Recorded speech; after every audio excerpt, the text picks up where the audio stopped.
Good morning everyone, welcome back to my channel, welcome to a new blog. I hope তোমরা সকালে খুব ভালো আছো। ব্লগটা তো সকাল থেকে অলরেডি স্টার্ট হয়ে গেছে। ও খাওয়া দাওয়া করে অফিস চলে গেছে, তো সকালটা টাইমটা আমার ব্লগ করা হয় না, খুব তাড়াহুড়োর মধ্যে থাকি। আজকে সকালে পরোটা আলু ভাজা বানিয়েছিলাম, তো খেয়ে ও ব্রেকফাস্ট করে চলে গেছে অফিসে। আর এখন লাগবো আমি হচ্ছে আমার কাজে। ও আজকে বাজার করে এনেছে অনেক কিছু। আজকে ইলিশ মাছ নিয়ে এসছে আর ট্যাংরা মাছও নিয়ে এসছে। আমি বলেছিলাম যে একরকম মাছ নিয়ে আসো, কারণ কারণ দুই রকম মাছ আনলে আমার একটু খুব চাপই হয়ে যায়, কারণ ধোয়া তারপরে আবার ঠিক করে রাখা রান্না করা চাপই হয়ে যায়। তারপরে শাক টাক সমস্ত কিছু এনেছে, তো আজকে সমস্তই হচ্ছে টাইম সাপেক্ষ কাজ বলতে পারো। তো এখন আমি ইলিশ মাছটা রান্না করতে বসিয়ে দেবো। বাদ বাকি সমস্ত ঘরের কাজই এখনও মোটামুটি হয়েছে, আর কিছু বাকিও আছে। তো সবাইকে আমি রান্নাটা বসিয়ে দেবো। তার কারণ হচ্ছে মাছটা যেহেতু নিয়ে এসছে, তো তাড়াতাড়ি করে রান্না করে ফেলতে হবে। তারপরে আজকে একটু বিকেলে বেড়ানোর প্ল্যানও আছে, তো কতটা কি হবে জানি না। তো প্ল্যান আছে একটু বেরোবো।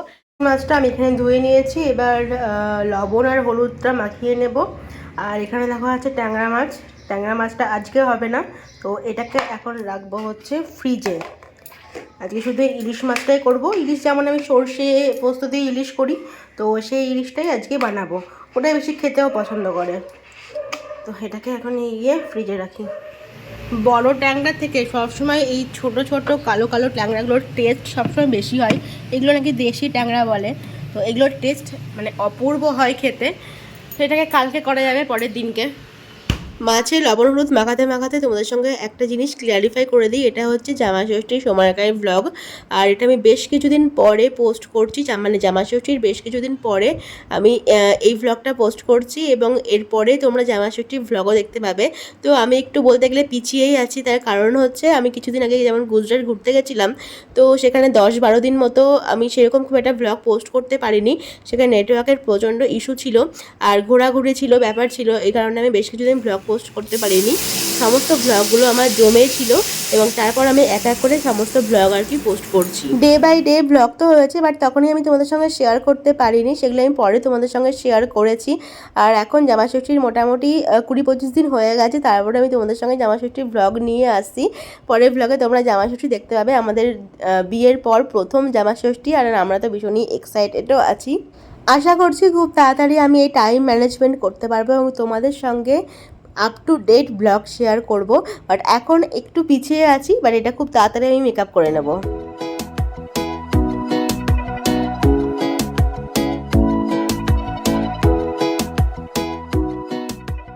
মাছটা তো ওদিকে ভাপে বসিয়ে দিয়েছি। তো আরেকটা কথা তোমাদের বলাই হয়নি, আজকে একটা স্পেশাল দিনও আছে। মানে হ্যাঁ, আমাদের কাছে তো স্পেশালি, যেটা অর্ঘ্য বেমালুম ভুলে গিয়েছে। আর ওর যা কাজের চাপ চলছে এখন, সেটা ভুলে যাওয়ারই কথা। তো ও একদম বেমালুম ভুলে গিয়েছে। আজকে হচ্ছে আমাদের বিয়ের 6 মাস পূর্ণ হলো। মানে 25শে নভেম্বর আমাদের বিয়ে হয়েছিল, আর আজকে হচ্ছে 25 মে। তো আমাদের বিয়ের, হ্যাঁ, ডিসেম্বর, জানুয়ারি, ফেব্রুয়ারি, মার্চ, এপ্রিল, মে, 6 মাস আমাদের বিয়ের পূর্ণ হলো। তো আমার ইচ্ছা আছে ছোট্ট করে কিছু একটা করার, মানে যেটা ওকে সারপ্রাইজ দেওয়া যায়। ওর একদম মাথাতে নেই, আর এইসব বিষয়গুলোর মাথাতে কোনো দিনই থাকে না। ভুল করে ভ্যালেন্টাইন্স ডেতেও সেলিব্রেট করে ফেলেছিল, ওটা ভুল করে আমার মতে আর কি। তো এইসব বিষয়গুলো সত্যি ওর মাথাতেই থাকে না, তো আমার মাথাতে এগুলো আবার ভীষণভাবে থাকে। তো আমার ইচ্ছা আছে ছোট্ট করে কিছু একটা করা, যাতে ওর মনে পড়ে যায় আর কি। তো দেখা যাক সেটা কিছু করতে পারি নাকি। সেটা সন্ধ্যার দিকে হয়তো আমি ট্রাই করব কিছু করার। আর তো হ্যাঁ, 6 মাস আমরা কাটিয়ে ফেলেছি বিয়ের। ছোট্ট করে তোমাদের আজকে মেনুটা বলে দিই। আজকে তো ইলিশ মাছ, দেখলেই যে ইলিশ মাছটা হয়ে গেছে। আর করছি আমি এখানে ঝিঙে পোস্ত। দুটোই পোস্ত আজকে হয়ে গেল জানি, কিন্তু এই ঝিঙে পোস্তটা খেতেও খুব ভালোবাসে। স্পেশালি আজকে ঝিঙে পোস্ত খাওয়ার জন্যই ঝিঙে নিয়ে এসেছে, তো ঝিঙে পোস্ত করছি। আর হবে শাক, যেটা আমি এখন বাছছি, এখনও বাছা হয়নি। এই শাক করতে গিয়ে প্রচুর সময় লাগে। তো এই তো শাক, ঝিঙে পোস্ত, ইলিশ মাছ, আর হচ্ছে ভাত।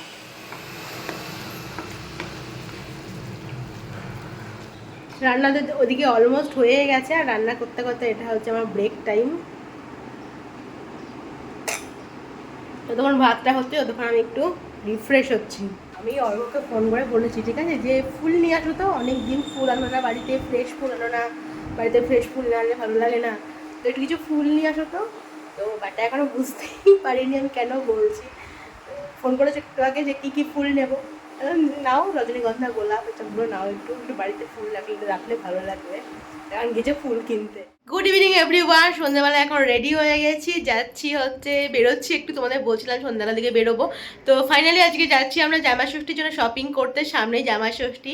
তো আজকে সেই জন্য আমরা যাচ্ছি জামা ষষ্ঠী শপিং করতে, মায়ের জন্য শাড়ি আরও অনেক কিছু কেনাকাটা আছে, ঠাকুরের জন্য শাড়ি কিনবো ভেবেছি।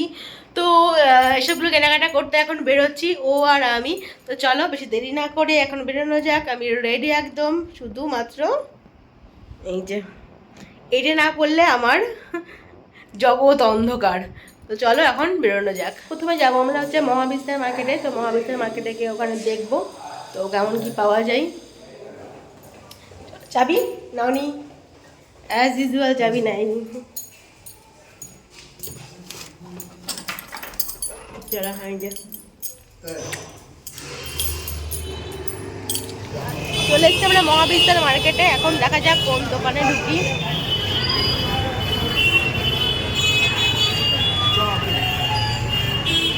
মহাবিস্তারে কয়েকটা দোকান ঘুরে নিয়েছি, তবে এখানকার শাড়িগুলো না একটু অন্য ধরনের, ঠিকঠাক আমার আর কি পছন্দ হলো না। তো এখন যাচ্ছি হচ্ছে আদি মোহিনীমোহন কাঞ্জিলাল, যেটা শিলিগুড়িতে আছে, আদি মোহিনীমোহন কাঞ্জিলাল যে ব্রাঞ্চটা আর কি, ওখানে এখন যাচ্ছি।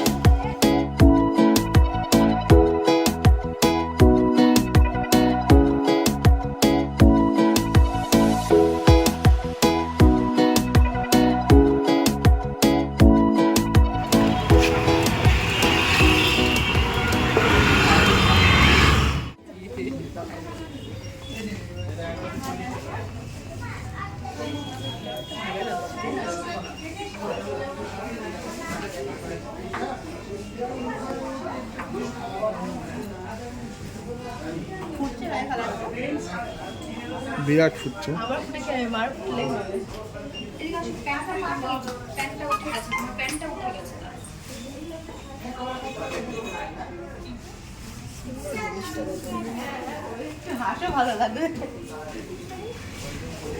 হাসলে পছন্দ, জানে তো ওরা কি করলে পছন্দ হবে তার।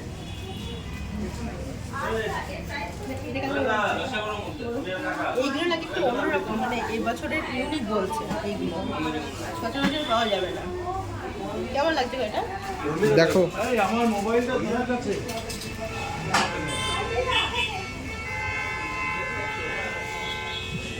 বুঝতে পারছি না কোনটা লাগবে।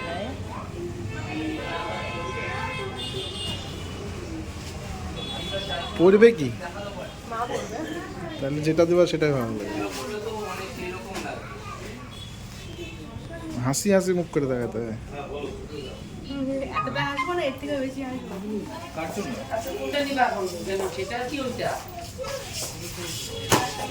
এইটা তো ভালো লাগছে, কিন্তু এটা অন্যরকমই লাগছে, তাই না?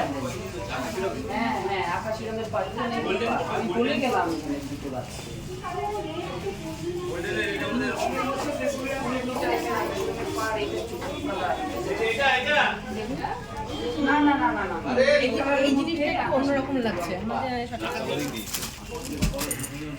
শাড়িটাও কিন্তু নতুন আছে, পাখি শাড়ি কালার আছে এবং ইউনিক আছে। রেঞ্জটা কত বলে দারুণ লাগবে, দারুণ লাগবে।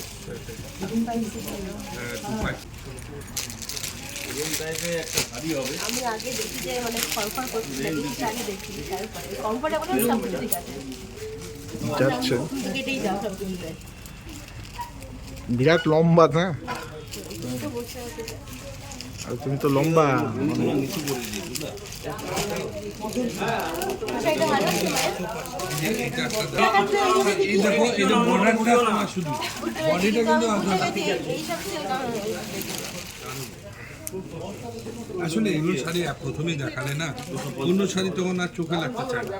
এই দেখো শাড়িটা, কালারটা ওই যে 25,000 30,000 যে কিছু কাঞ্জিবরণ আছে না গোল্ডেন কালারের মধ্যে ওই রকম সেট।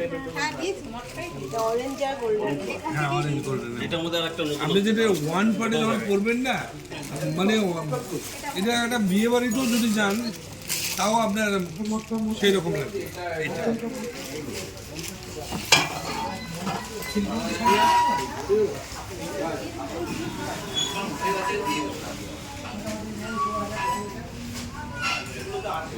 ভালো বাট কালারটা একটু লাইট না, এটা ভীষণ হালকা, পরলে মনে হয় না গায়ে কিছু আছে।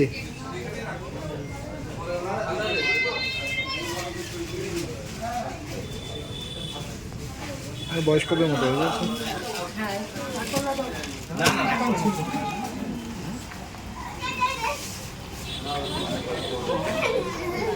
এটা বেশ ভালো লাগছে, বেশি চকচকে না, মানে কালারফুল আছে।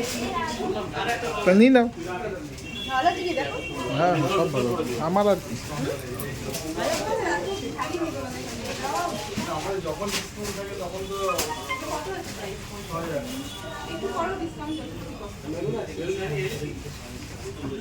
আপনাকেও ভালো লাগে। মানাচ্ছে, আমাকে বানালে মাকেও বানালে। কেন হ্যাঁ বাহুবলী বলে? দুজনেই বাবা বলি না,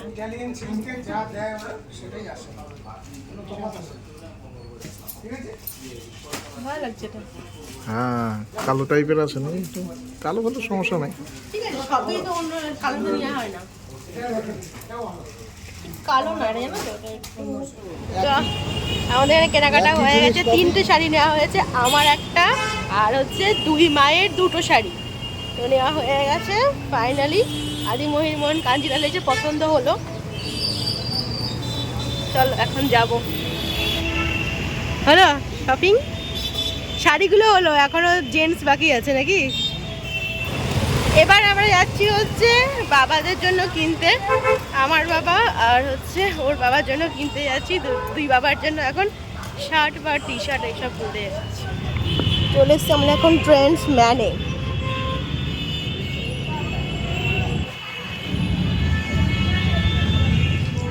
এখন ছবি তুলে পাঠানো হচ্ছে, বাবার সব সাদা সাদা পছন্দ করে বেশি, এসব সাদার উপর দেখা হচ্ছে। আমার বাবার জন্য একটা সাদা বেছেছি, আর বাবাকে একটা ছবি তুলে পাঠানো হচ্ছে। বাবাদের তো পছন্দ হয়ে গেছে, এখন অর্ঘ গিয়েছে ট্রায়াল রুমে, ও কিছু শার্ট আর জিন্স নিয়ে গিয়েছে, এখন সেটা ট্রায়াল করছে। তো এখান থেকে এই যে এই কেকটা নিচ্ছি, ম্যাঙ্গো কেক, এটা দিয়ে দেন।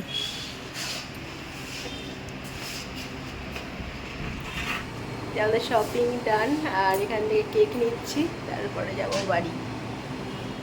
বাড়ি এসে বসে গেছে এখন ডিনার করতে। আজকে ডিনার কিন্তু বানায়নি, কিনে নিয়ে এসেছি বাইরে থেকে। তো এই যে নান, তার সঙ্গে একটা তরকা মতো দিয়েছে, আর হচ্ছে ডিমের কারি, আর হচ্ছে স্যালাড। তো এখন ডিনারটা করে নিই, তারপরে সেলিব্রেশন বাকি। হ্যাঁ, ডিনারটা কমপ্লিট, আর এই যে আমাদের শপিংয়ের ব্যাগ প্রচুর ভর্তি হয়ে গেছে। তো কী কী শপিং করলাম, কী কী শাড়ি কিনলাম তোমরা নেক্সট ব্লগে জানতে পারবে। কালকে তোমাদের দেখাবো যে কী কী শপিং করেছি ফাইনালি ষষ্ঠীর জন্য। আর এখন হবে আমাদের ছোট্ট করে একটু সেলিব্রেশন।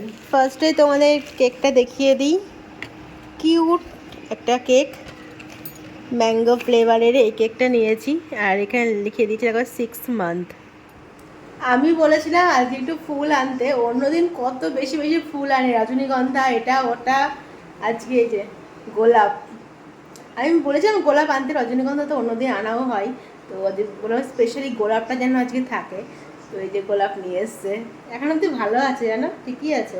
দুপুরবেলায় নিয়ে এসেছে, তো আমার জলের মধ্যে রাখিনি, এমনি ছিল, ভালোই আছে। আমাদের কেটে গেল 6টা মাস, এই সেদিন বিয়ে হবে, বিয়ের প্রস্তুতি এই করে করে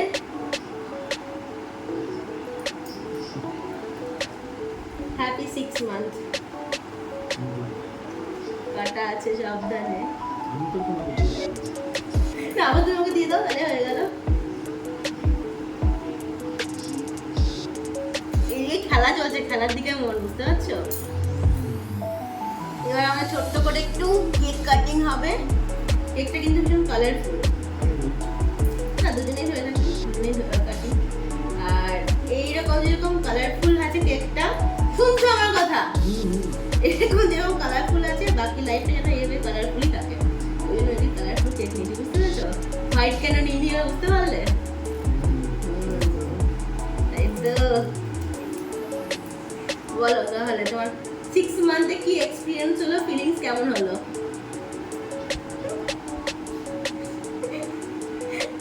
সদ্যজাত শিশুকে যদি বলা হয় জন্মানোর পরে তোমার কিরকম এক্সপিরিয়েন্স হচ্ছে সেটা বলতে পারবো না।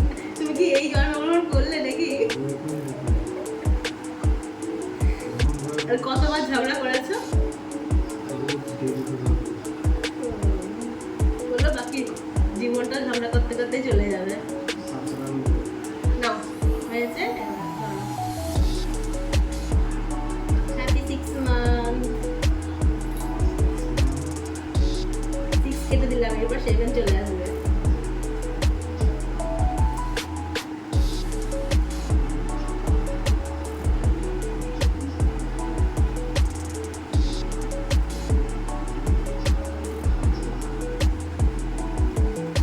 টেস্টি আছে। একটু খাও, একটু কেক খাও।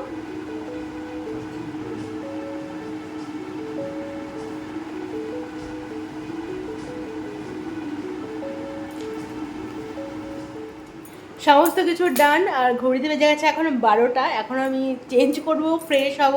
তো চলো তাহলে আজকের মতো ব্লগটা আমি এখানে এন্ড করছি। তোমাদের সাথে দেখা হচ্ছে অন্তত ইন্টারেস্টিং ব্লগ নিয়ে। Till then stay happy and stay safe. আমার মধ্যে গুড নাইট, বাই বাই।